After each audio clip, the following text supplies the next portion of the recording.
Morning, everybody. Welcome to our celebration of Shankaracharya's birthday. And wishing all mothers today a very happy Mother's Day. The program for this morning will commence with some chanting by the Sridharaprana Nuns. That'll be followed by a talk by Ami Trivedi and a talk by Pravrajika Sridharaprana with accompanying PowerPoint presentation. Also today, we'll be honoring the memory of revered Pravrajika Anandapranaji, who was the late president of Sri Sarada Ramakrishna Sharada Mission. Both Gayatri Pranaji and Sridharapranaji will be giving short talks, and then we'll all participate in a flower offering ceremony in memory and to revered Anandaprana Mataji. So now I invite the Sharada Nuns to come and do some chanting.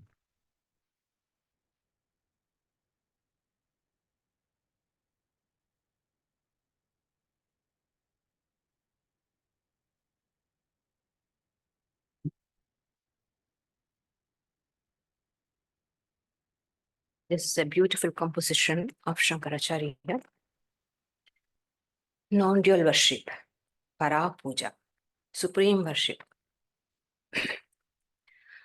Om Purnasya Vahanam Kutra Sarvadharasya Chasanam Swachasya Padhyamargyam Cha Shuddhasya Chamanam Kutah Nirmalasya Kutasnanam Vastram Vishwodarasya Cha Niralambasya Povitam Pushpam Nirvasanasya Cha Nirlepasya Kuto Gandho Ramyasya Bharanam Kutah Nityatriptasya Naivedyam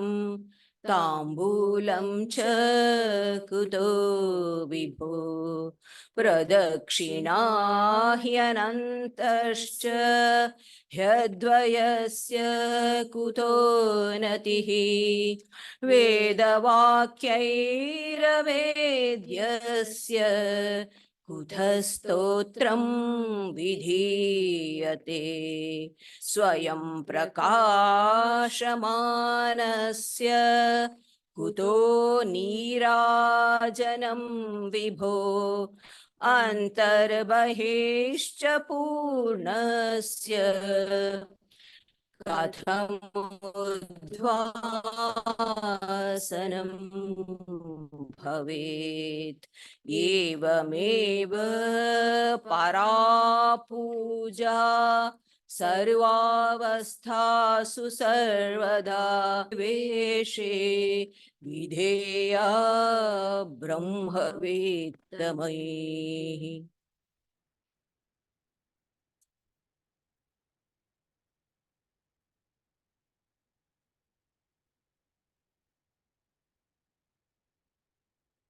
Well, now I invite Ami to give you a talk about that presentation.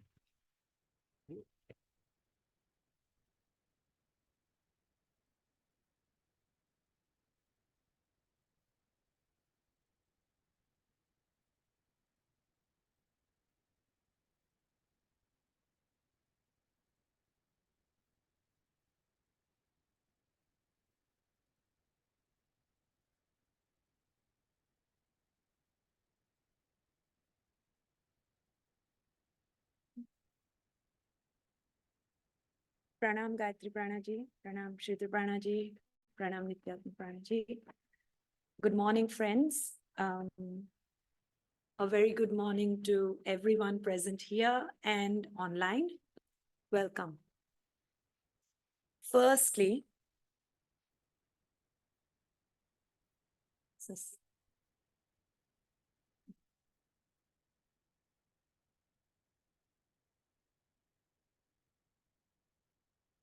Firstly, I would like to wish everyone a very happy Mother's Day. All mothers, real, virtual, spiritual.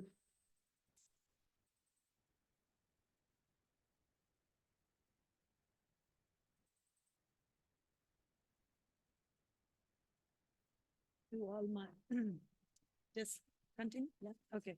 To all mothers, real, virtual, spiritual, wishing you all a very happy Mother's Day. My own two mothers, my mom and my mom-in-law, have a very deep influence on my life and have contributed immensely to the person I am.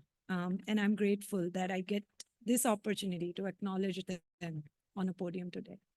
So wishing you all a very happy Mother's Day. However, the topic of conversation today is very different from a simple, sweet Mother's Day wish. We are here today to probe into the life and teachings of Adi Shankaracharya. When Mataji first told me to present my views, I instantaneously said, I know nothing. This is the too hard basket of my life. I don't think I'm able to unpack and share. There is, it's too hard for me. Adi Shankaracharya, just the name was scary. And however, I tried to unpack that basket. And what came out is a pure and simple truth, just like a Mother's Day wish. So why do people find it difficult to talk about Adi Shankaracharya? Why is it that whenever this great Indian sage is mentioned, most young people, just to make it clear, I'm calling myself young here. My children might disagree, but I'm still calling myself young. Why do most young people shudder and assume that they can't touch these teachings? Why is it so hard to even go there? It is because the text that he has given us is what has given us what we know today as Advaita Vedanta.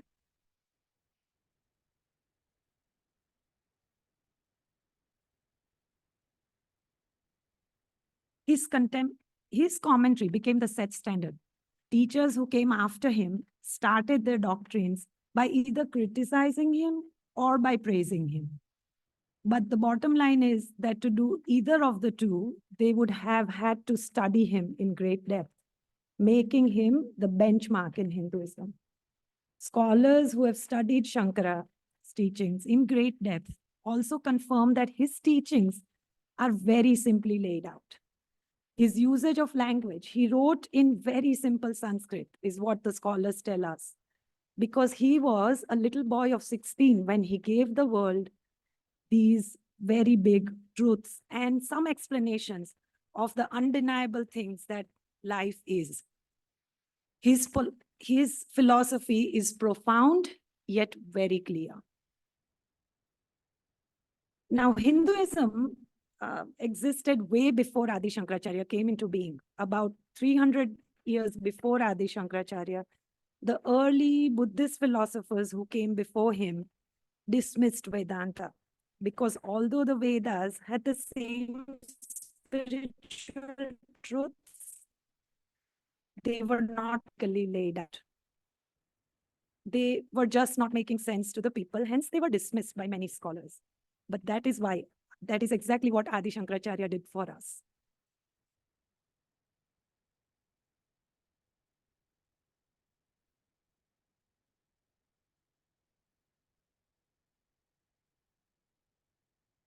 Coherent thoughts were very neatly and logically laid out by him. Diverse spiritual insights were neatly woven into an easy to understand system. His teachings are very relevant in his age. Why? Because of haven't changed. What do people want? Be it a young child, or what do people want? They want that which will help them overcome sorrow and attain peace.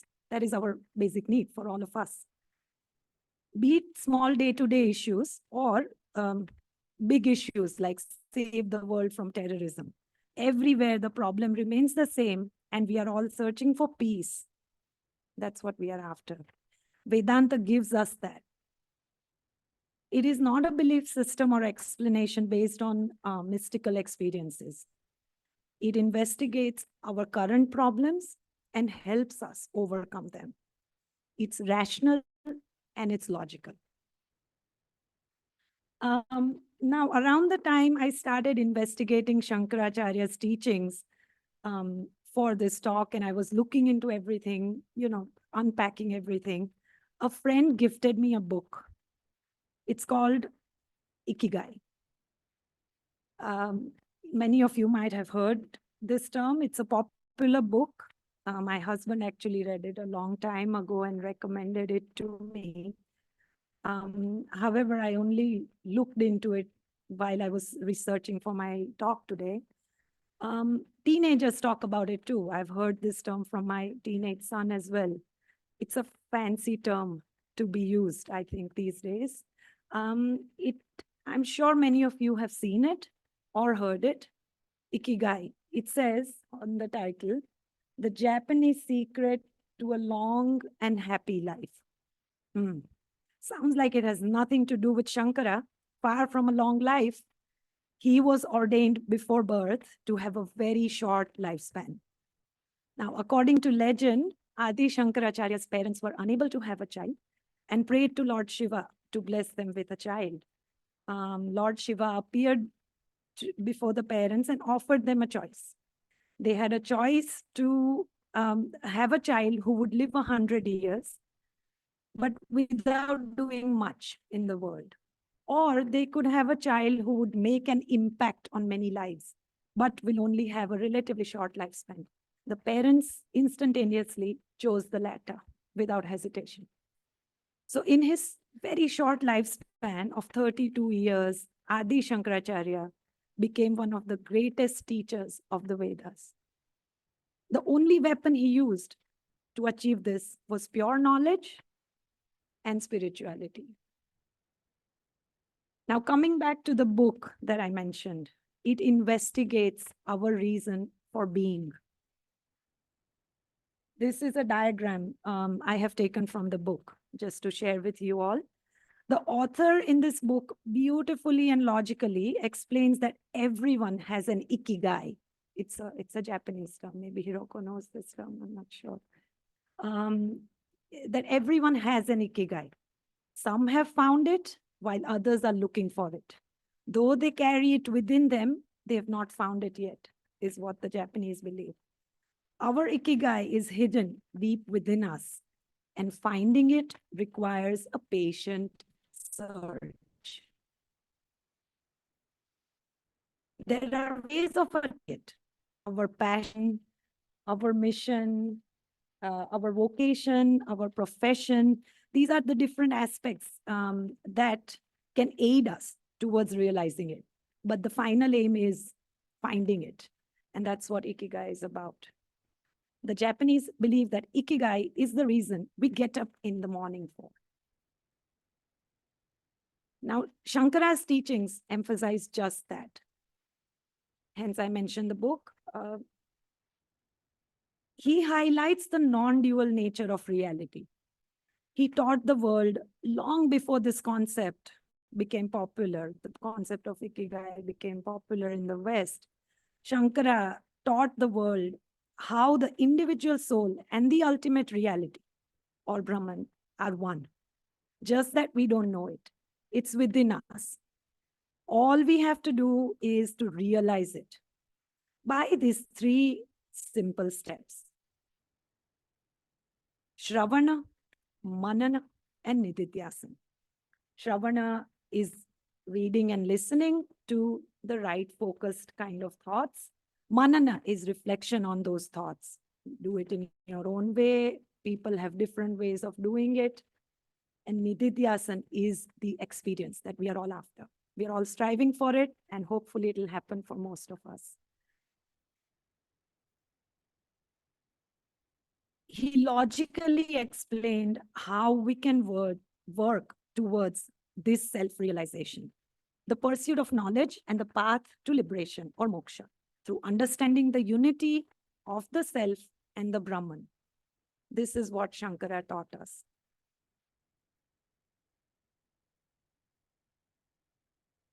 When you see the ocean, what do you see? Now, do you see the waves as individual entities that rely on the vast ocean for their existence? Do you see the waves as being tiny parts of the vast ocean? Or do you see just a big mass of water? We all may see it differently. It's each one's perception, each one's way of looking at it. But essentially what these three views give us or explain to us, very simply speaking, are the three schools of thought that the Hindus more or less fall under. Dvaita, Vishishta Advaita, and Advaita. So if you see the individual waves which rely on the vast ocean, you are a Dvaitic person, I would say, if I may say that. Vishishta Advaita, or people who believe that through that path, would see waves as tiny parts of the vast ocean. And those who are Advaitins see it as a big mass of water. Shankara preached the Advaitic philosophy. The ideas that lead to Advaita Vedanta can be very lofty and hard to understand for many, but the truth is one and the same. Which path you take is entirely your own choice, your own incline, but it leads to the same truth. So let's understand the Advaitic standpoint a little more. That's a big diagram. Let's unpack it. It's not too hard, I promise. It looks a bit too much, but I'll try my best. Now, the first three sections here, the ones in blue that you see that colors? Yeah. Okay, the ones you see in blue, the first three sections are dream sleep state. Normally, these three cover our entire life experience. Can we say that? Waking, dreaming, and deep sleep, that covers our entire life. Then when you fall asleep, so let's start at the waking state. This here, you are the waker, and this is your waking state.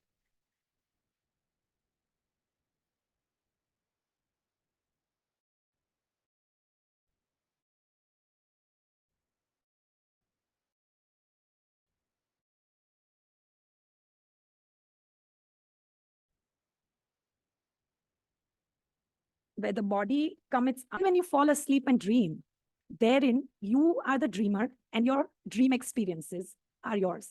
If you're dreaming of fighting a lion, you actually feel it, that there is a lion, you see the lion, I'm fighting it. So in that sense, you, the dreamer, and all your dream experiences are part of your dreaming state. To you, what you are in your dreams becomes your reality. You feel it. This part of the sleep is called the active sleep state. The word active there that you see. It's your active sleep state. After that, after the dream state, you pass into the deep sleep state. The sleep study experts call this the latent state. Here, the subject of your dream and the object merge into one. There is blankness. You don't feel it. It's just when you are deep sleep, if you wake up from a deep sleep, you will not remember anything. That means you've had a deep sleep, right? Blankness of deep sleep is the experience of the latent state. These three, as you see on the top, constitute Maya. But after that, we go into the bare awareness state. This, to the Advaitin, is the real self. the Chaturtha, or the real self, as they call it. In this real self, all three stages appear and disappear, but this in itself is the real you. The other three stages that came before appear and disappear, because when you are dreaming, that part is real. When you are awake, walking around here, that part becomes real. All of them are appearing and disappearing, but that's not the real you. The real you is in the Chaturtha self. The real self is the Chaturtha. Here, the Advaitin would say, to the unenlightened, Maya is unreal, but to the enlightened, it is real, because they see Brahman underneath and throughout experience existence. Existence, consciousness, and bliss. It's a lot to take in. It's hard to understand, yes. But once the penny drops, it will all become crystal clear. All you need to do is follow the advice of the sages. Shravana, Manana, and Nididhyasana. Study, reflect, and believe that surely you will experience it. Swami Vivekananda said, Vedanta is rational religion, scientific in nature.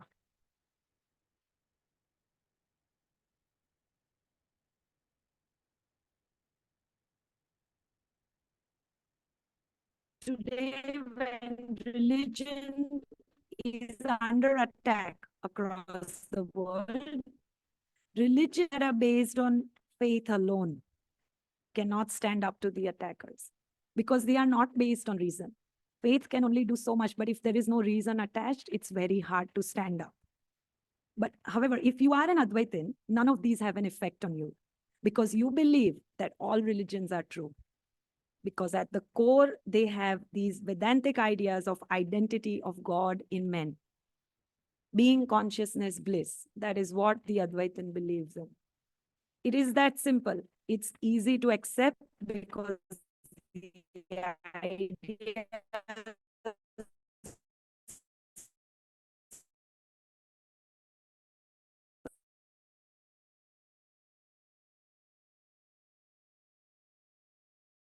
so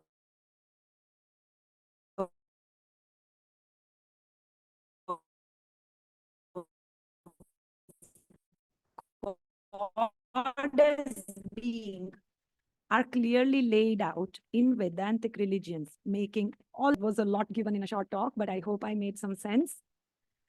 I would like to end my talk with expounding the first verse from my favorite hymn composed by Adi Shankaracharya, the Nirvana Shatakam. It is said that when Shankara was a young boy of 8 and wandering near river Narmada, seeking to find his guru, a great sage asked him, "Who are you?" He was only 8 years old. The boy answered with the stanzas of the Nirvana Shatakam. This is the first verse of it.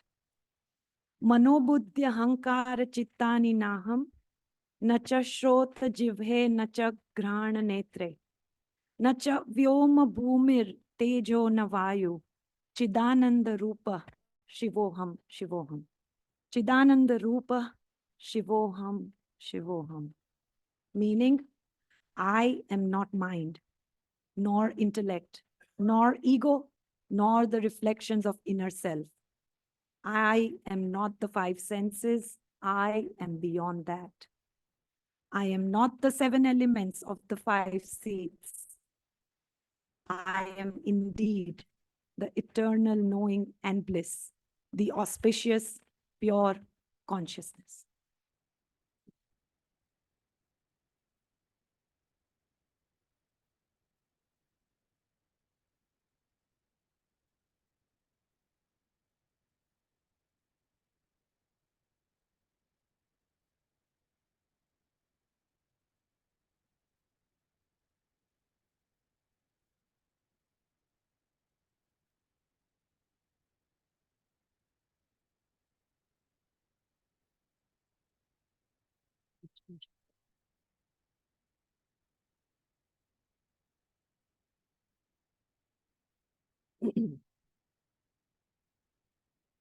Om Shruti Smriti Purananam Alayam Karunalayam Namami Bhagavat Padam Shankaram Loka Shankaram. I salute the divine feet of the great Sri Shankara, the repository of Shruti, that's Vedas, Smriti, the laws, and Puranas, the epics, and an abode of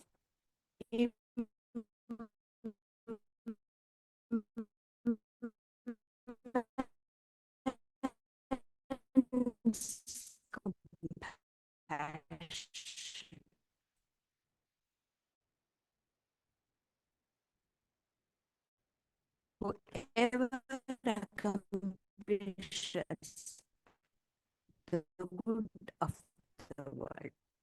Shankara means what? Auspicious one who does good. So Shankara does, you're sure of it. So they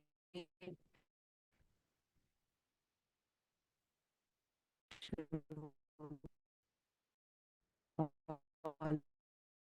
the mothers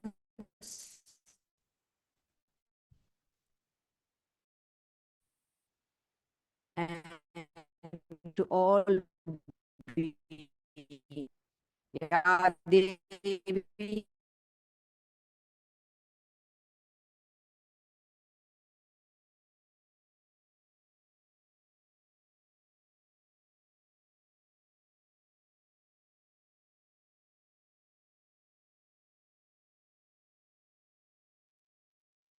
it so happened.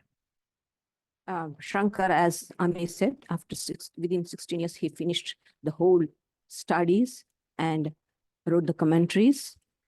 And his teacher, Govinda Pada, asked him to go to Banaras, Kashi, which was the center of learning in those days, and spread the Advaita Vedanta everywhere, starting from there. So Shankara came there and he was staying. In the meantime, quite a few disciples had gathered around him. And one afternoon, he was going towards the Ganges to have a dip and do his afternoon prayers with his disciples. At that time, an outcast. Robert, are you going to put that? Happened to come there. And Shankara, you can just see with you first see how it is. Later on, I'll tell you. Okay, Shankara, you know, Kashi is a very narrow place, congested, narrow gullies, small.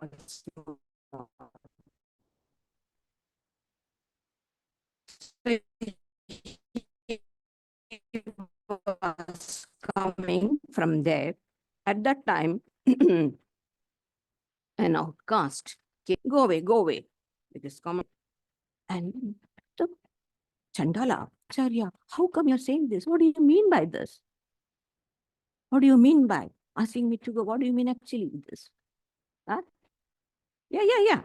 As the day goes, see, he's coming with his disciples. A few brahmacharis and the monastics all are coming. And say, here comes our great Chandala, the outcast.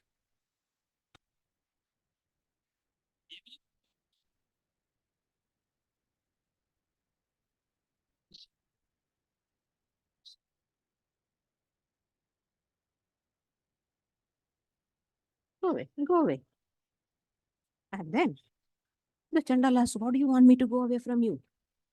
That's a great philosophy comes behind it. And the Chandala points out where he was erring, where he was. Whether the body or the Atman you want to, that's the philosophy I'm going to speak about. And Shankar was shocked. Here is a man who is teaching me my own Vedanta.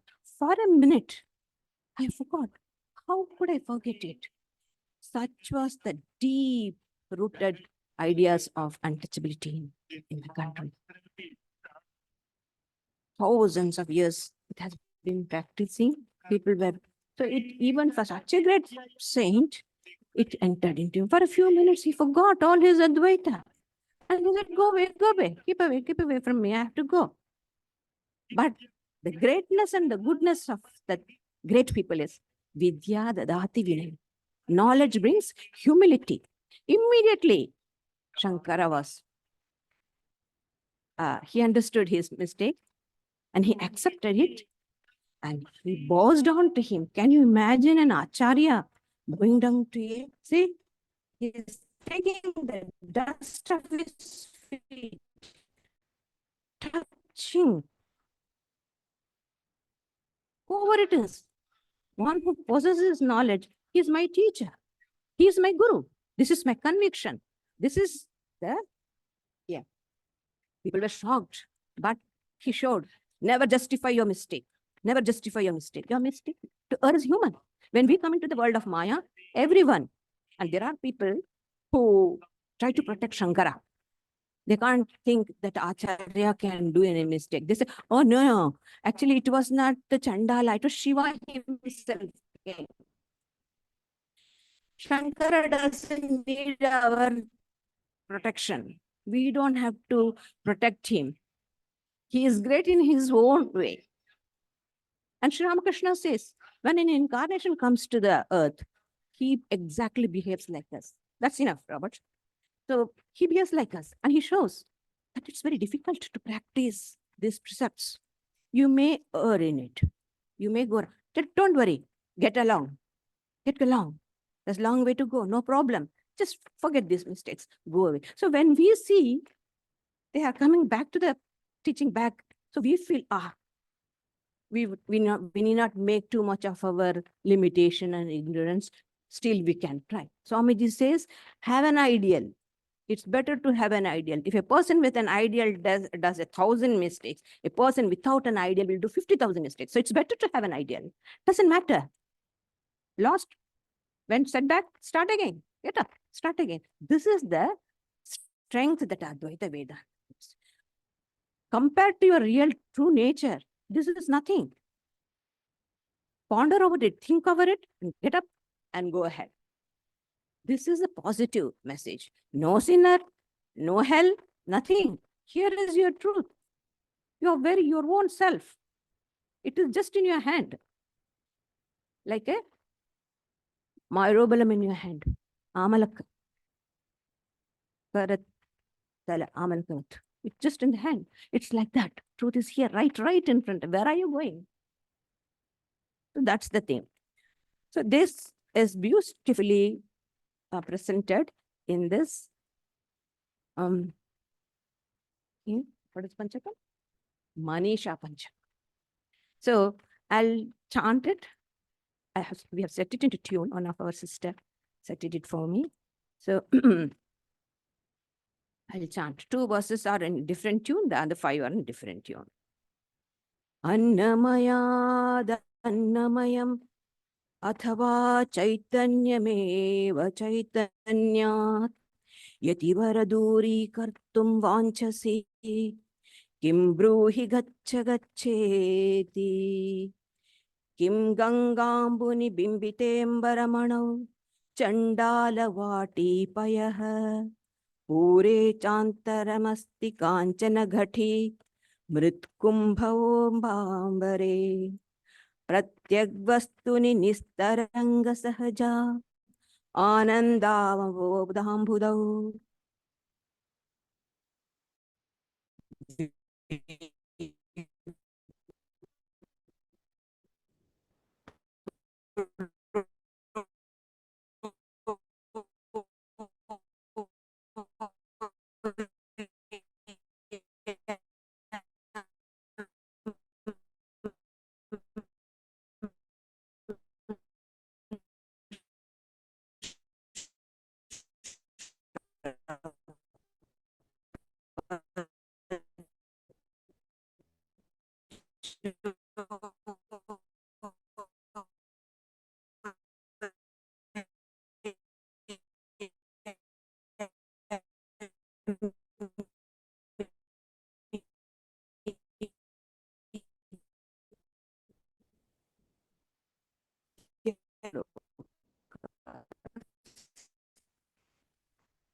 and Shankara understands.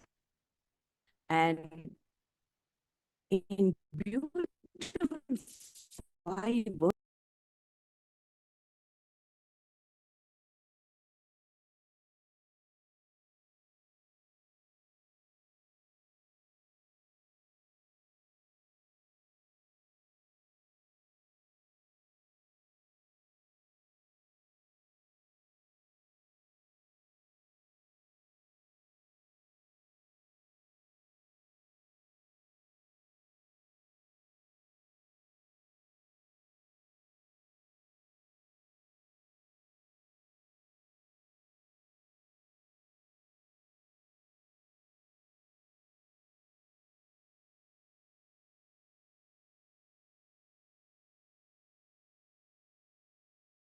नित्यं ब्रह्म निरन्तरं विमृशता निर्व्याज शान्तात्मना भूतं भावि च दुष्कृतं प्रदहता संविन्मये पावके प्रारब्धाय समर्पितं स्वपुरीत्येषा मनीषा मम यातिर्यं नरदेवताभिरहमित्यन्तस्फुटा गृह्यते यद्भासा हृदयाक्षदेहविषया भान्ति स्वतो चेतनाः तां भास्यै पिहितार्कमण्डलनिभां स्फूर्तिं सदा भावयन् योगी निर्वृतमानसो हि गुरुरित्येषा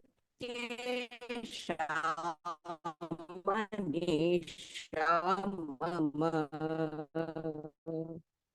यत्सौख्याम्बुधिलेशलेशत यच्चित्ते नितरां प्रशान्तकलने लब्ध्वा मुनिर्निवृत्तः यस्मिन् नित्यशुभा सुखाम्बुदौ गलितदिर्ब्रह्मैव न ब्रह्मवेत् यः कश्चित् सुरेन्द्रवन्दितपदो नूनं मनीषा मम.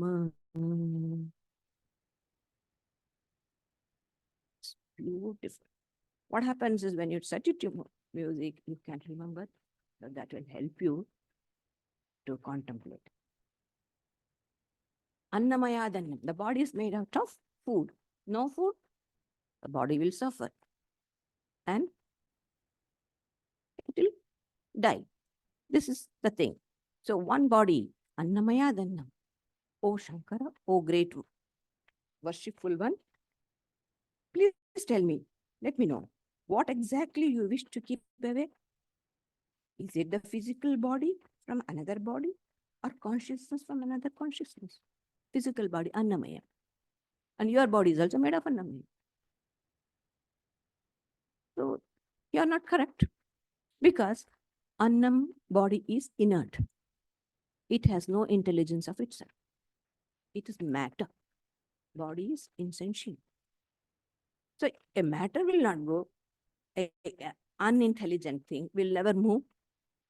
Your body also can't move, my body also can't move because it's unintelligent. Intelligence is not in the body. Consciousness is not in the body. It's borrowed.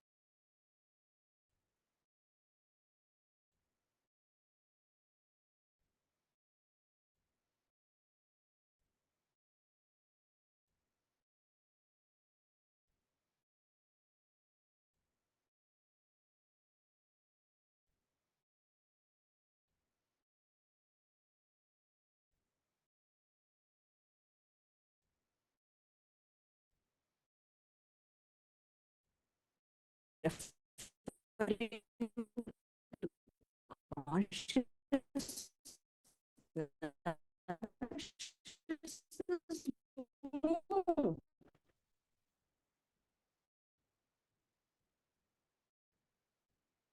from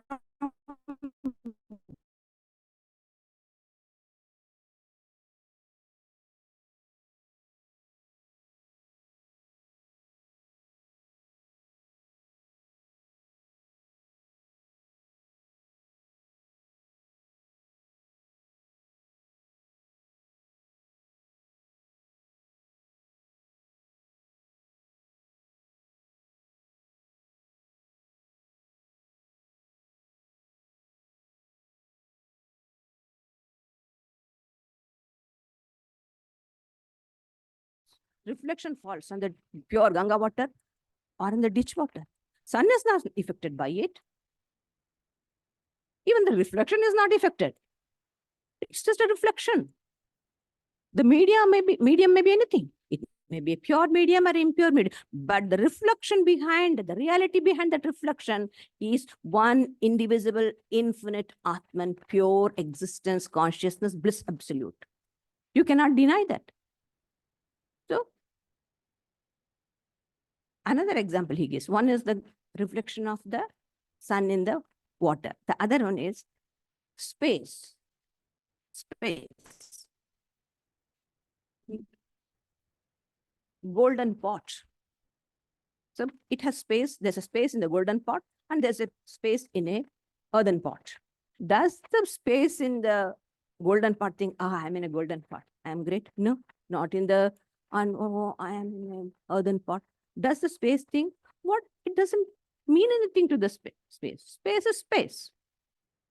Melt the golden pot, break the earthen pot, space is same.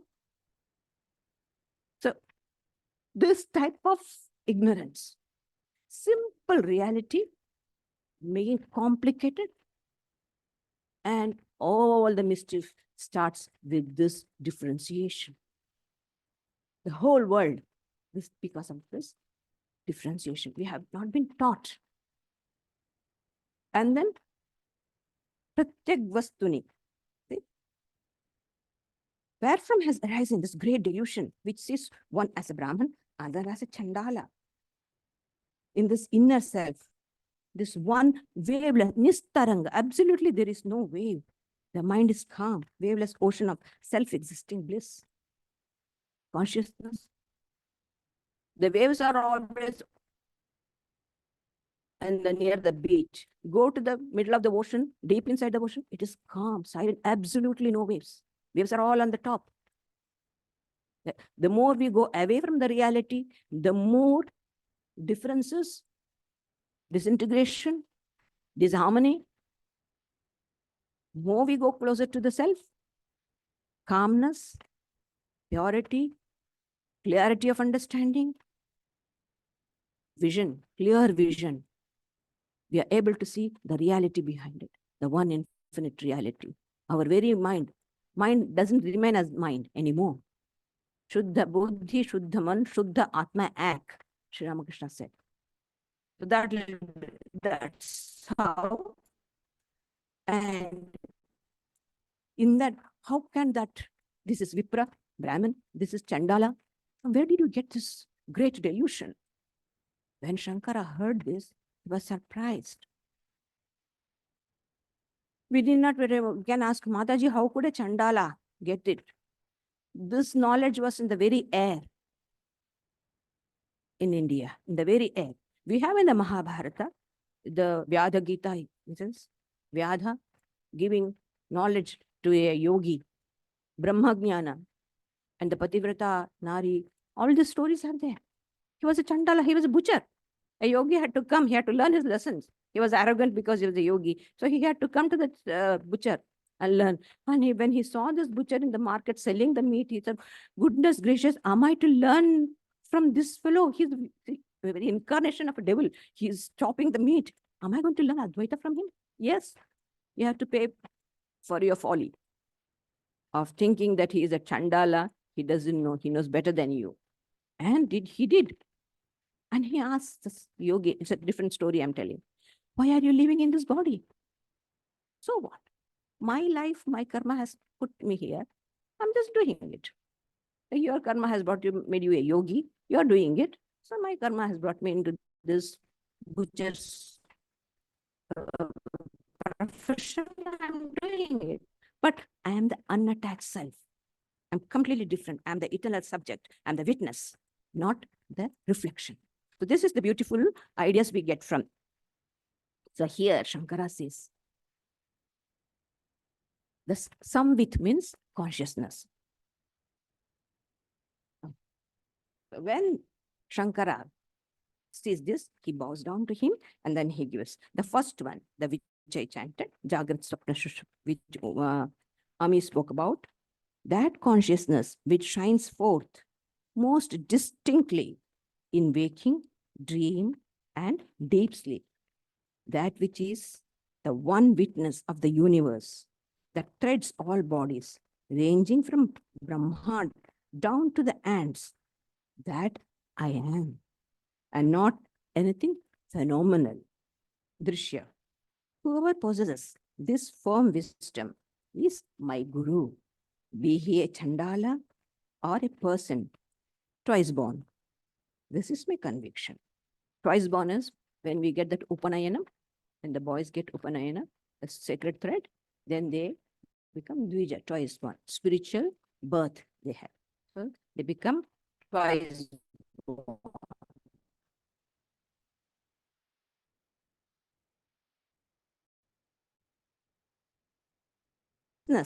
See, we did not go in search of reality. Ikigai?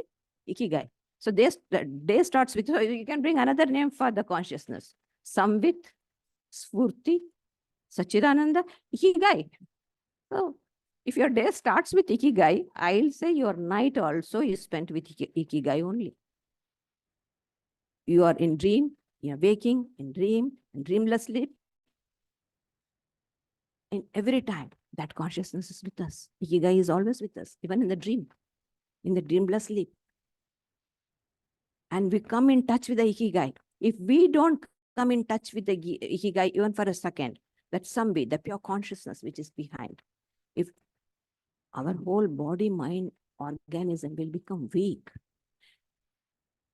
we get rejuvenated by coming in touch with that. At any split second, the mind completely is obliterated. And then we are we are just what we are. And when we come back, we are the same self. Why? We don't become Brahmagnani. If a person of Samadhi completely obliterates his mind, he becomes a knower of Brahman. We also obliterate. Nature does it. We don't do it ourselves. Nature does it.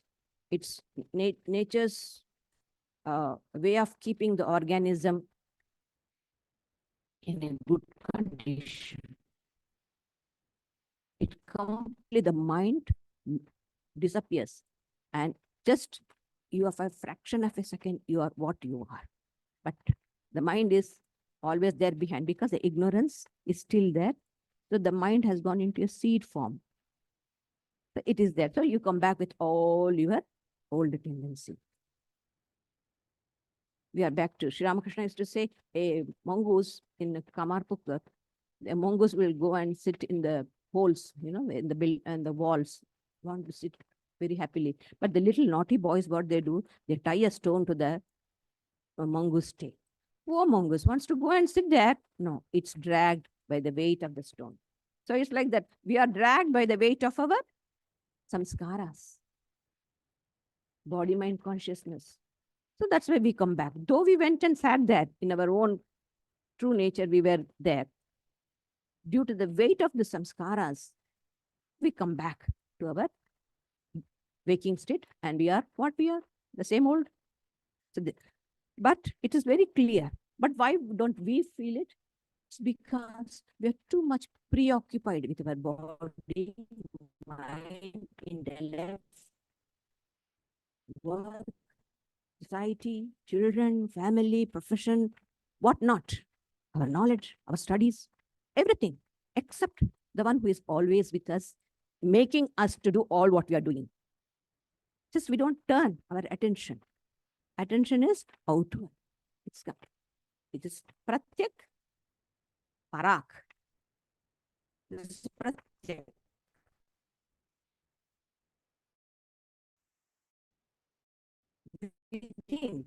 I don't turn on and on.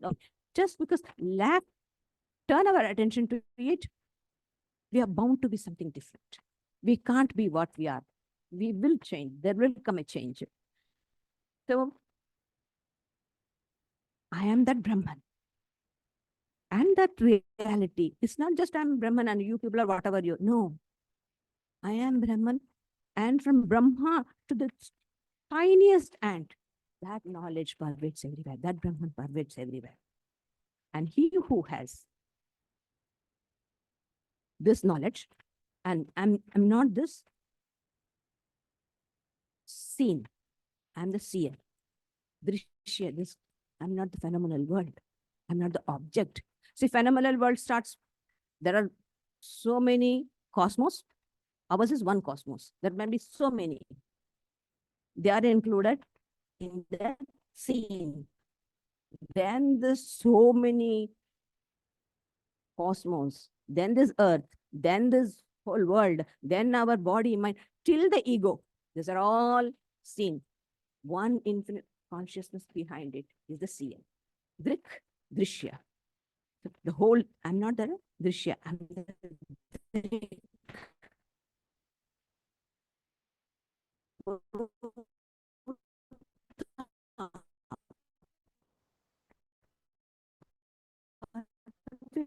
this consciousness pervades everywhere and is the sakshi, the witness of the thing is known. Because Brahman is all-pervading. In that all-pervading consciousness, everything is floating. Everything is just suspended. In that one infinite prota, ota prota, within and without. Just the self is going. Just as the space goes, the space just is divided. The space is in this room, space is outside. But space in itself is undivided. It cannot be divided. It's just, this is relative. This is something we have done it. But space can never be. You cannot. You cannot cut the space and to put in some pockets. No. One infinite space. In that, everything is suspended. So one infinite consciousness, everything is pervading. And that is the Jagat Sakshi. He who has this knowledge, be he a Chandala or a Brahmana, he is my Guru. This is my firm conviction. So how beautifully he said, I am the Brahman. Huh? Brahmaivahamidam. Next he says, Brahm. So next I have to put this. Second. I and this whole universe are but Brahman, a manifestation of pure consciousness. I told you, Chinmatra. Chin. This is Chinmudra. Chinmatra. Consciousness pervade, and all this phenomena have been imagined. That's a big thing to gulp. We cannot swallow it very easily. This whole universe is my imagination, very hard truth to accept. But it's a fact. As how Ami was telling, in the waking state is this vast universe we see. But what happens in the sleep? When we sleep, we dream. So we become the experiencer and the experienced. I create this whole universe in my dream. The tiger or lion, what I see is I have created. You cannot deny it. There was nobody, somebody didn't come and do it. I did it. I manufactured it with my own, whatever the samskaras, whatever I have got. The material is me. The one who does is me. One who is frightened is me. It's all done by me. But when I wake up, it's vanished. Gone. The difference between the dream world and the real world is that when I understand that I am Brahman and this world is not what it seems to be, it is Chinmatra, pure consciousness, nothing, it is all imagined by me. What happens to me, if this conviction I have, as how he says, if he has this conviction, strong conviction, then I become Jivan Mukta. I am free while I'm living. But the world will continue. The world will continue. Somebody will come and yell at me, and I might feel, oh, ma, look at her, she's holding me. I might feel a little bit sad also. But still, again, oh, I can make out the distinction. Swami Vivekananda gives a beautiful example. When he was going near Kutch and all those places, very dry places, almost desert place. So he, day after day, he used to walk 25 kilometers, he used to walk. And then, and he used to say, look at this. These people say it's a desert. How beautiful. Scenery is green. Scenery is the water. How nice it is. And they call this a desert. And everybody, every day he used to look at the beautiful sceneries and he used to walk. One day, he felt very thirsty. He went to one of the pools to drink water. Gone. Vanished. Suddenly he realized, good heavens, this was an, what do you call, mirage. I have been studying all my life. And yet I got fooled. The next day when he started walking, everybody came. All the pool came, the river came, and the gardens came, all that came. But with that came the knowledge that this is not real. This is unreal. This is a mirage. So when we have this firm conviction that we are spirit, blessed, eternal, pure, consciousness, bliss, absolute, and not matter. I am not the Drishya. I am Drik. When I get this knowledge, so I become a Jivan Mukta. Even if I see, duality will come back to me with all its color. But with that, I will have the knowledge. No, it is not. But when I finish all my, things in my death, I'll be completely liberated, completely free. The pot has broken into pieces. The internal things already are clear. So in the part breaks, in the mind, the subtle body, which is so persistent, that also goes off. With that, in the causal body has already vanished because you know you are not ego, you are Atman. This knowledge comes to, we have the 3 bodies. Anyway, 3 states, 3 bodies. And such a knowledge, whoever has, he is my guru. Be he a Chandala or a Dvija, a Brahmin. Then the third, we go to the TV, we don't get the knowledge like this itself. You may read the books, you may listen to the talks. No. You should go to the teacher who has known this truth. The teacher will tell you. Teacher's teaching. He will say, you are not this, you are not this, you are that. Tattvamasi, you are that, you are not this. This knowledge, the knowledge of real and unreal, this discrimination between the real and real. You are that, you are not this. That means the one, all-pervading consciousness. This means your body, mind, intellect, the whole universe. This knowledge is given by Guru. And you have got the firm conviction, faith, and you have reasoned out. Reasoned out. Shraddha is a very reasoned out faith. Faith is in its initial state. Some parents tell, look, you do this, it will be good for you. So we have faith in the parents and we go. But when we get into the spiritual life, then we understand. We reason out. What are we taking? What is meant by spirituality? What is the initiation? What is this one? What is that? We analyze, reason, and then we get conviction. Conviction is a very strong faith, not just a faith. It's reasons. Faith reasoned is conviction. Having the great conviction that this world is unreal, Shashvam.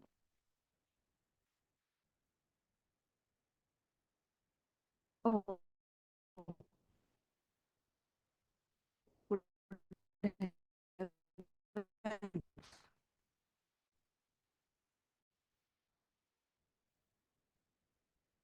Hey, what happened, Robert? I can't do it. One who realized through the instruction, what will you learn from the teacher? The teacher will give us the right understanding, the utter unreality of the whole universe. Utter, satam, shashwan nashwaram. Absolutely nothing. There's nothing. Sri Ramakrishna used to say, hawk plum. What do you call amda? We make nice chutney out of it. What does it have? It has the seed and there's the skin. And you eat more, you will get dysentery. That is the universe. That's the world. Nothing is there in that. And you indulge in it, your body, mind will become weak, no energy, no grit. That's what will happen. So, utter unreality of the whole universe. And when we know that, and the sadhaka engages oneself in the contemplation of the eternal Brahman with honest, look at the adjective, honest, calm mind. Nirvyaja Shantatma. Shantatma means calm mind. It's not the Atma, it's the mind. Shantatma. There should be purity of the purpose. No double dealing. Man mukh act karo, Sri Ramakrishna used to say. Thought, word, and deed should be one. So, with a calm mind, honest mind, with no tricks. Mind doesn't play tricks. We burn up all the sins of the past and future. Past sin and what we might do in future, that also I'll come. In the fire of consciousness. Samvinmaye pavake, the burning fire of the knowledge that I am pure spirit, I am Atman, all-pervading reality. This gives us courage, strength, tremendous strength. Swamiji says, when you are frightened, when you are depressed, when the tyrant is on your neck, repeat, I am that, I am that. It's Swamiji's quotation. Swamiji says, when the tyrant is on your neck, that is tyrant with the delusion. When he's on it, repeat, I am that, I am that. Brahmaivahamidam, I am Brahman, not this world. So this idea, with that strong conviction, it becomes almost like a fire, and all the impurities are burnt. And such a person has calmly submitted. Many things will happen to the body, disease, so many things will come, not disturbed. Yes, this has happened, we'll work it out. It happened, and he submits to the Pravrajika karma. Now, a bit of explanation I'm giving you. Karmas are of three types. This Atman, we have been there, God knows when. From when we understood we wanted to become many, we do not know. We were one, somehow we became many. And creation after creation, we have been coming to this world, the same kindergarten experience we are having, never learning our lessons. The same kindergarten. You may be a CEO or a professor or anything. No, as far as experience is concerned, we are still in the kindergarten. Nothing more than that. Creation after creation, let alone one creation. In one creation, how many lives we have taken, we do not know. But that taste for the world hasn't gone. The rati, the joy, the enjoyment, the cessation has not come. That is why because we do not have the knowledge of our Atman, we have got karma and karma. We make karmas. And reaction, action, everything goes, and we all get the samskaras, and it's all there. All the karmas won't work it out. Shri Krishna says, Gahana karmano gatihi. Very intricate is the way the karma works. All the karmas won't get fruitified. The type of karma we have created, we may have to wait for 2000 years to work it out. That type of parents, that type of situation, that type of things have to come and will. So we are old, very old people we are. We are Sanatanas. Eternally we are there. Many times we have worn this dress we do not know. We have got mentions. We have built, lived, built, broken. This is what happened. This is called as Sanchita, accumulated. Life after life, everything is accumulated. Then something starts working out. It's fruitified, you know. When we had these mangoes, the garden, we picked everything and kept. All kept there. And as it ripes, Gayatri Pranaji will bring it out. Yeah, these are ripe. So it has to ripe. You cannot eat just because the mangoes are ready. You can't eat. It's hard. It has to ripe. So the karmas has to ripe. So from all the stock, those karmas which are ready to ripe, worked out, they come. That is called prarabdha, prakrishta rupena arabdha. We have started it. We have got a package. We have opened it. That is the present life. And then there are many more which takes long time.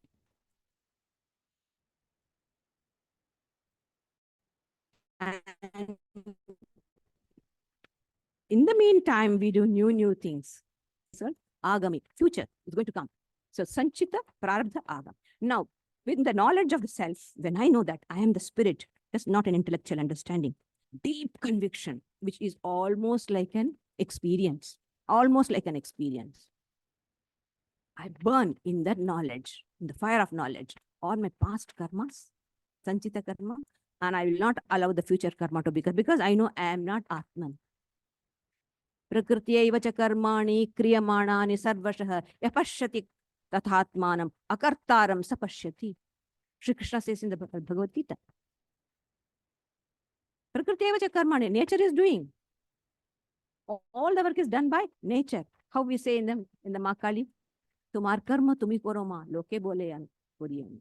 Mother, you do your work. People say that I do.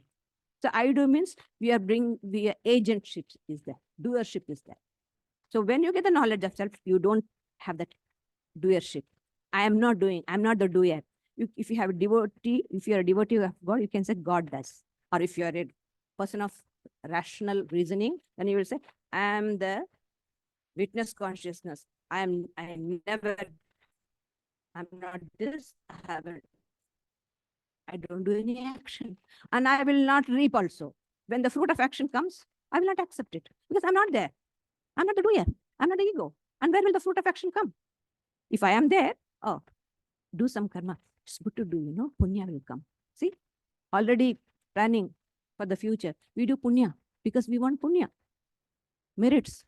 That means you are already building next house. You are putting the foundation and all the bricks, things, everything is brought. Every action that you think it will reap some good for you. You are already building another brick. You are putting a foundation. So that is why desireless action, nishkama karma. No karma, no desire, not for. There's a Tamil saying, dharmam talaikakkum. If you do dharma, it will protect you. Why? So that's why you do it. That means to say we hug our ignorance actually. We are so fond, we are a little bit rather afraid of letting loose our ignorance because we are getting used to. We are got used to it. And ignorance is bliss, That is why. But this sort of things will go when we have the real understanding that we are the Atman. It's like a fire and it burns. And the prarabdha karma, you have brought it. Don't know what all is there in the package. We have to work it out. We just work it out. But with the virtue of this knowledge, you are completely detached. You look upon your body as an object, as if something has happened to somebody. If a person is suffering from cancer, we pity, oh, very sad. We feel. But we are not going through the same experience. However it is. No, we don't. We feel, we don't. So in the same way, it has come. We become the witness of our own body, its own pain. This is a strength that Advaita Vedanta brings. It does not depend on anybody. Take the whole responsibility on your shoulder. Stand on your own feet and be men. Advaita Vedanta teaches us this. That is why it is so, people like it. It makes sense and you get courage, strength. I'll be too late. Let me quickly go forth. The yogi whose mind is tranquil due to the constant contemplation and the effulgence of the pure consciousness existing in lower animals, humans, and gods. See, this one consciousness, I say I, everybody says I, God say I, all men say I. The I behind all what we say, we are only used to, we are aware of the ordinary I, which as soon as I say I am then sannyasini of Sri Sarada from India, all that. We are used to this. But the true I which is behind is samvit, the pure consciousness, infinite consciousness. Swamiji says, we are not individuals. We are all struggling to be individual. Individuality is in infinite, not in finite. We all are trying to be individuals. We are struggling towards that individuality. And individuality is always one, eternal, infinite. So that I consciousness is in everybody. So that is what I am. See? And he says, by whose luster shine forth the mind, senses, and the body, and the objects of the senses, all void of consciousness in themselves. See, because of the body, because of the consciousness, all our body, mind, intellect seems to be conscious. It's a borrowed intelligence, borrowed consciousness. Just as moon borrows its light from the sun and shines, and we say, how beautiful, what beautiful, shining, soothing sun, moon. No, it doesn't have anything. It's dark. Go there, it will be very dark. But its light is borrowed from the sun. In the same way, all this whole psychophysical organism is nothing but matter. Dead, dull matter. consciousness enlivens, makes it to feel that it is living. And then what? The fun is, these very things which are illuminated by the consciousness, they go and hide. These very body and mind cover the Atman, and we do not know that we are Atman. We think we are these human beings. All this exists because of that. Ikigai, because of Ikigai, everything is going on. But you forget Ikigai. And you go for that hunting behind the shadows. So we forgot. So that's what early morning, the whole thing is that just because of consciousness, which is pure, infinite, one, non-dual. We forget that. And other than that, we know everything.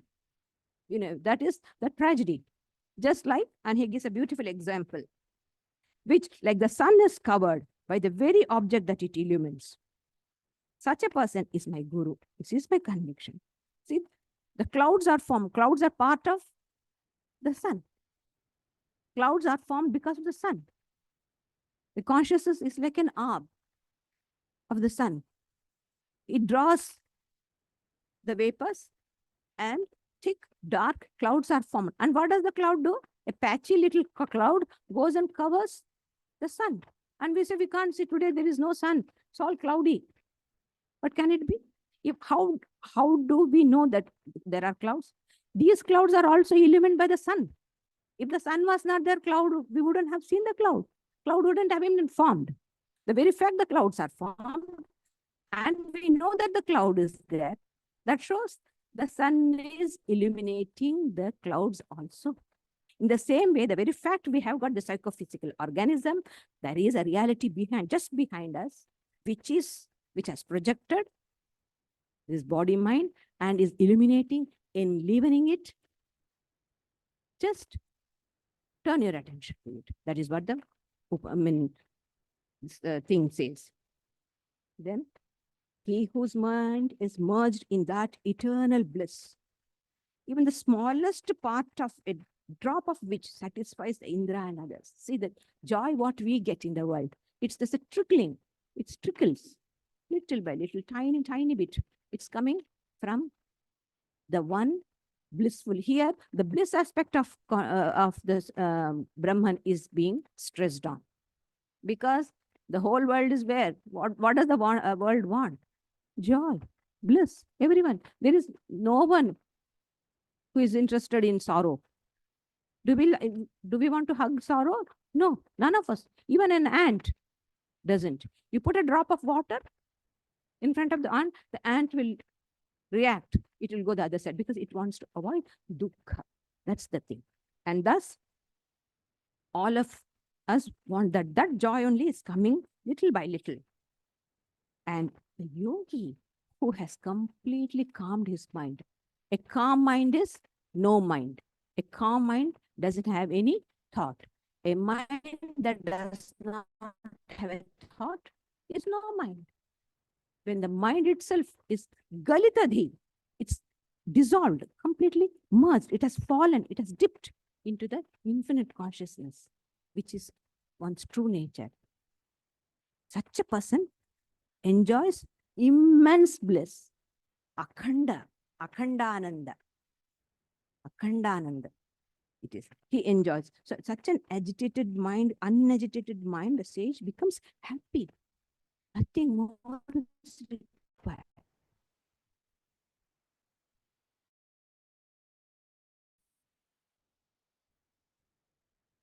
And such a person, the Shankara says, he is not a person. What a beautiful expression. Yasmin nitya sukham budhau galitadhi brahmaiva na brahmavid. He's Brahman itself, not just a knower of Brahman. He's become Brahman itself because he's one with the, it is so palpable, it's so tangible, it's so obvious his real nature is. And such a person is a worshipful one, whom even the Indra and the gods bow down, pay their respects at his feet. And such a person is my guru, be he a Chandala or a Brahmana. This is the great Advaitic teaching. He expounded extempore then and there. He chanted this and he has given us great treasure. And this is our offering at the feet of the great Acharya. Thank you.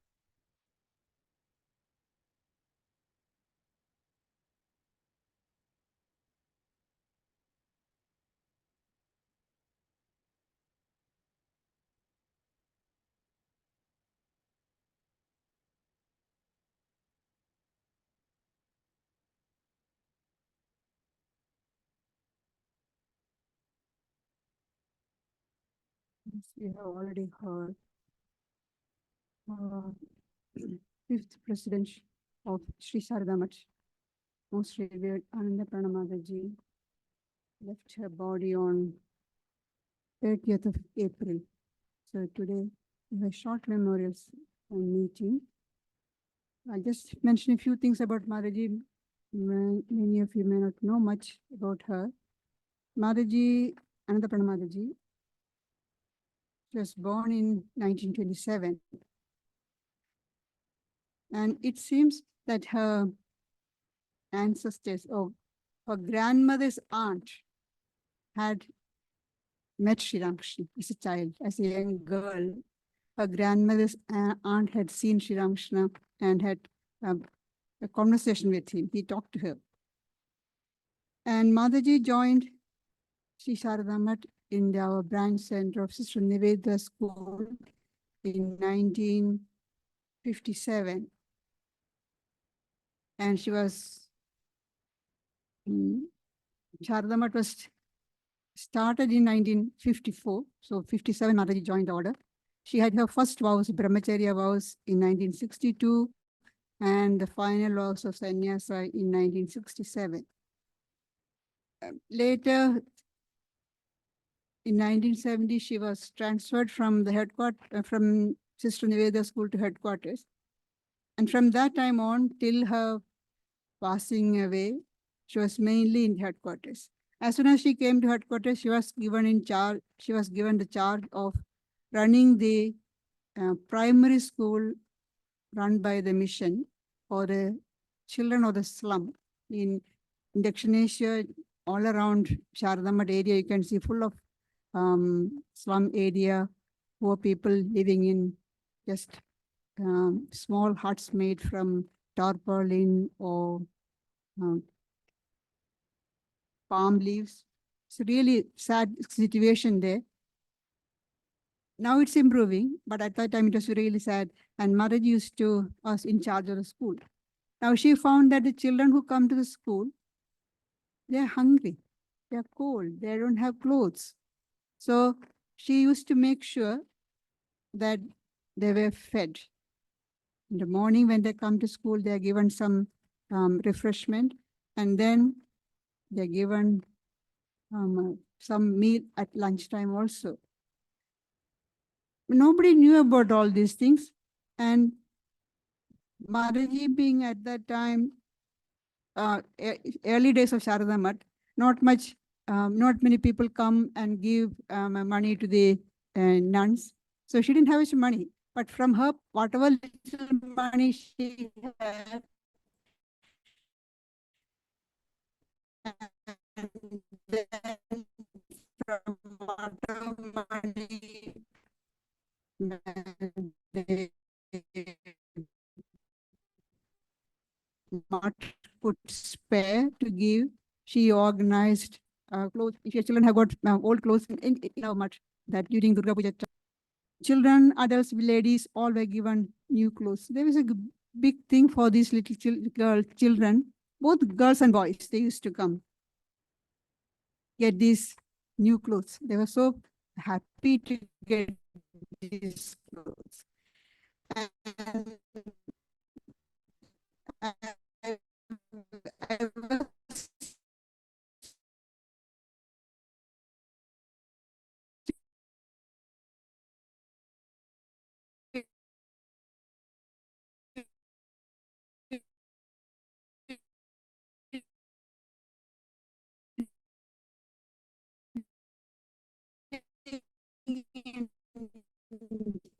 the life that they have brought out about Mataji's, that they haven't got the blind.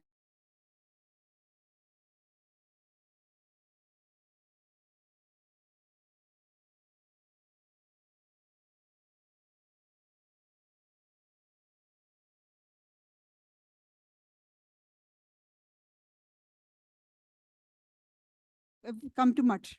We have seen that. And they will be sitting in front of in the veranda in front of the building where Mataji used to stay. And then they will be doing their homework, and some of the either brahmacharinis or young sannyasinis will go and coach them in whatever subjects they were weak. Mataji made sure that they were educated, because her idea is, if one person is educated, get established in life, the family will be saved. And many of the local people were saved from starvation, from shivering in the cold, just because her help. And they all used to say Sadhuma.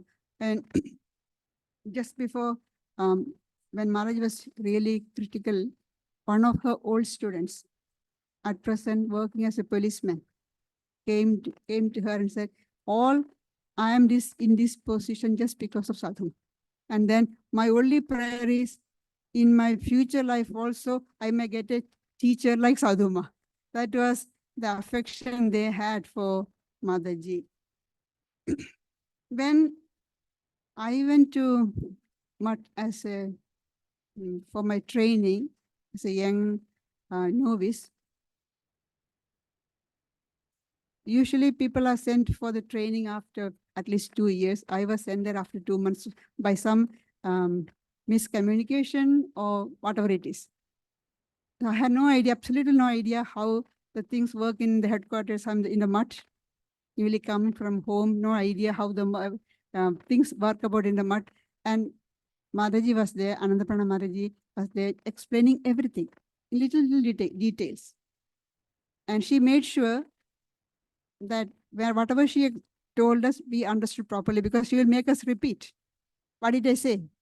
I like treating like little children. She will make us repeat to make sure that we understood properly and don't make mistakes. Because other sannyasinis, the other seniors, some of them, when they're busy, they won't have patience to explain in English especially. They all will be speaking Bengali. I have no idea of Bengali, so she will explain everything in English and make sure. And she also kept a keen watch on, in the evening Arati time, make sure everybody sit in the same place, in the proper place. The devotees sit at a distance. I remember the last time I saw her was in 2018. It was just the day before I was leaving, starting from headquarters back to come to Australia. And I was late. I was going around meeting all the Maharajis, because this is a previous day. In the morning, people will be all in different places. They have got their own particular routine of doing japa. If you were just go, you are not able to see them. So whenever they are free, I'm going around meeting everybody. I was a bit late for Arati. Arati has already started. There's a small barricade between the monastics and the devotees. And I didn't notice that the barricade has already come. So I just pushed it aside and got in and put it back into place. Maharaji immediately corrected me. No, not that way. Come around this way. She was very particular that we do everything in the right way. In between her time in headquarters, she was sent for a short period, for maybe 6 months, I think, to Pansa, Arunachal Pradesh, where we have got boarding school for tribal girls. When Maharaji came there, I was there as a teacher at that time. So it was quite funny. Maharaji was so jovial. She will go and teach in the class, and then we all come back for lunch to the monastic quarters. And then Maharaji will sit there and say, "Oh, my jaws are all aching," speaking English, just to make us laugh. It was a great fun. We all really enjoyed time with her. And the last time I saw her, as I said, in 2018, just before leaving, I went to do pranam, and then she gave me, I took leave of her, and I was going to meet the next person, and her attendant came running behind, saying that Mataji has sent this for you. A beautiful picture of Sri Ramakrishna and Holy Mother. That was I got the parting gift from her. But 2023, when I went, I saw her, but Mataji was already sick. A few days before I reached Calcutta, Mataji became very sick, but she was taken to the hospital. And she was brought back the day I was leaving. So literally, Mataji was very sick. I just saw her from a distance, that's all. But I can say all the three of Sridharaprana, Nityaprana, and Robert had the good fortune in 2023 to see Mataji, talk to her, and you can see her pictures with them. And I offer my salutations at the feet of for that soul. And I would say after Sridharaprana finishes, we all observe a minute of silence, praying for that soul, that it may reach the feet of Sri Ramakrishna. Thank you.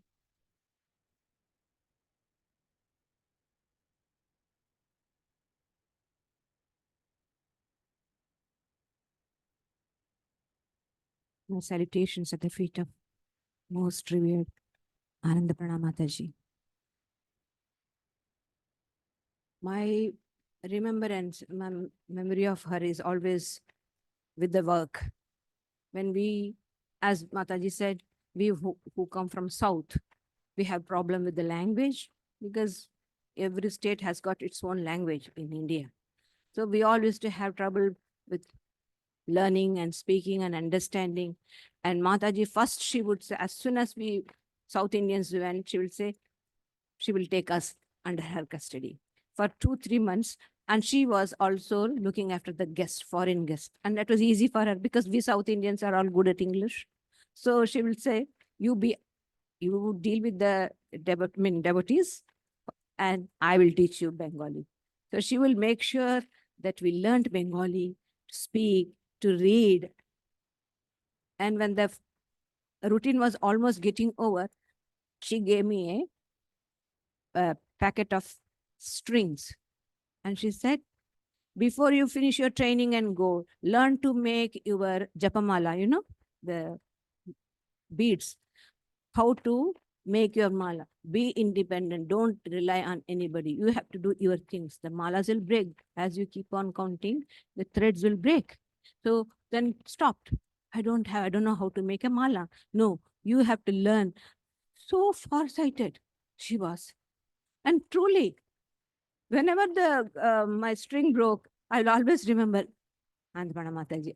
Because of her, see, I have no problem. I will sit quietly in one place and do my 108 mala garland, when japamala, I'll do. And then see how in everything and all the work, she saw who we became, all the work we learned.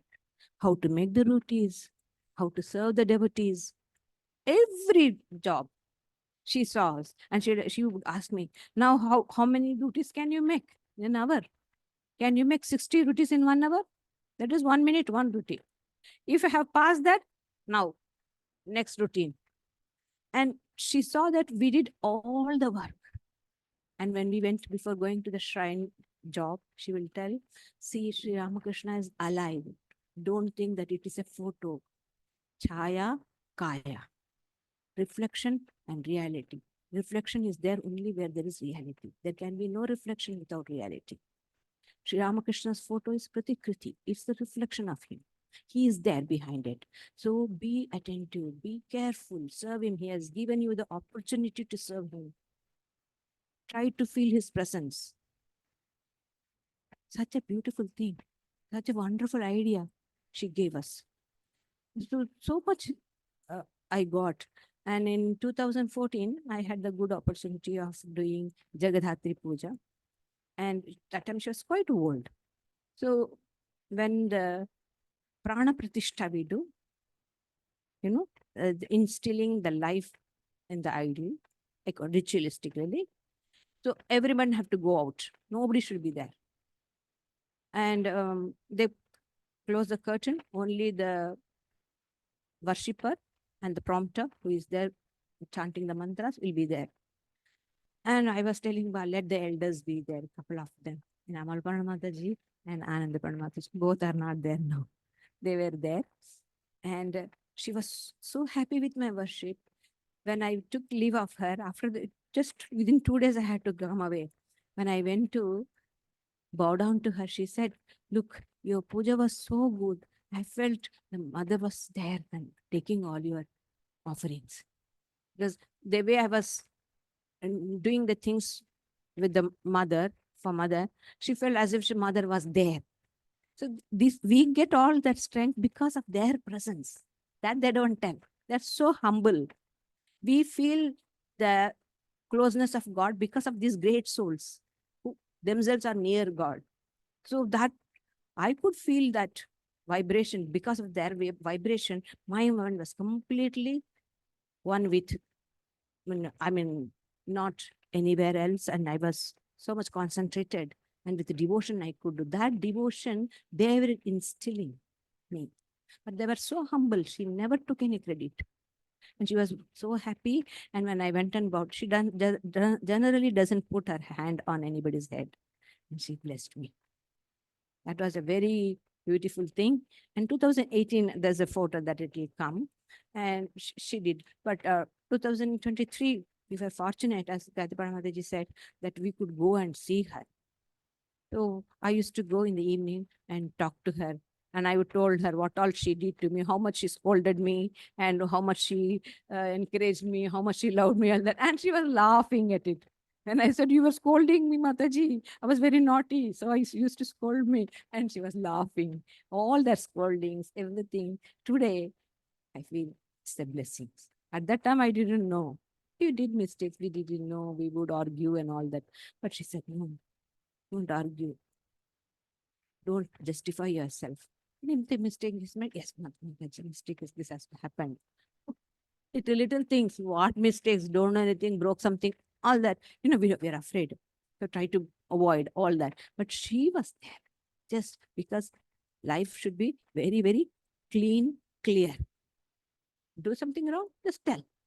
So that was the beauty of Mataji, and she gave us a lot of strength.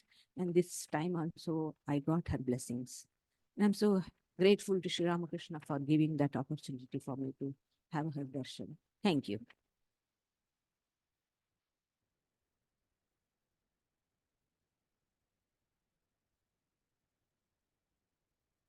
So we'll be led now in flower offering ceremony. After 1 minute silent meditation. Yeah, no, I'll just make the announcements in now. So the next weekend, Gayatri Pranaji will be in Adelaide. Sridharaprana will be giving the talk next Sunday in Gospel of Sri Ramakrishna. There won't be the Friday night discussion this coming Friday, and it'll recommence the following Friday on the 24th. We've got the yoga classes every Thursday from 10 to 11:15 a.m. Sunday, the 26th, we've got a special event. That's the celebration of Buddha's birthday. And our good friend and very good speaker, Walter Mason, he'll be giving a talk on sacred spaces and holy people in Buddhist Asia, a personal journey. He'll be drawing on the 2 books that he's written on Cambodia and Vietnam, all these monks and nuns that he's met there and other interesting characters. So now, also after the flower offering, the silent meditation for a minute and the flower offering, please stay back and get a share of the sweets and savories.